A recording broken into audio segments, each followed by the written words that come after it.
Muling pinatunayan ng mga tauhan ng 1st Provincial Mobile Force Company ng Lanao del Norte Police Provincial Office sa isang makabuluhang humanitarian assistance activity na isinagawa noong Mayo 17, 2026 sa Barangay Kulasihan, Maigo, Lanao del Norte.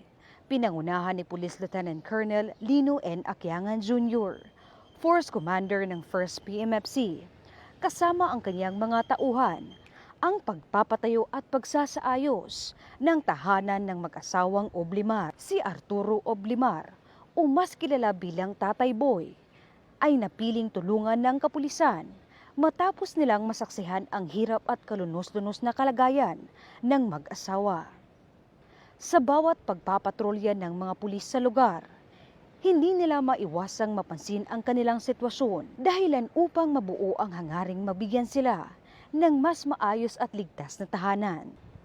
Ayon kay Police Lieutenant Colonel Akiangan, naging posible ang proyekto dahil sa sama-samang pagtutulungan, malasakit at suporta ng iba't ibang individual na nagkaisa upang makapagbigay ng bagong pag-asa sa pamilya ni Tatay Boy. Higit pa sa isang simpleng bahay, ang proyektong ito ay nagsisilbing simbolo ng malasakit, pagkakaisa at tunay na serbisyong publiko. Patunay ito na ang PNP ay hindi lamang katuwang sa pagpapatupad ng batas, kundi maging kaagapay ng mamamayan sa pagbangon at pagharap sa hamon ng buhay.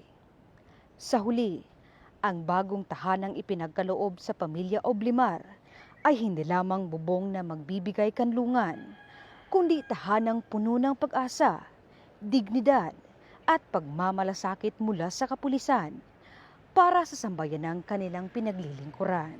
Mula dito sa inyong higalang pulis, Regional Office 10 Public Information Office, ako ang inyong PNN Correspondent, Patrolwoman Jane Rose Bohol, alagad ng batas, tagataguyod ng Balitang Pulis.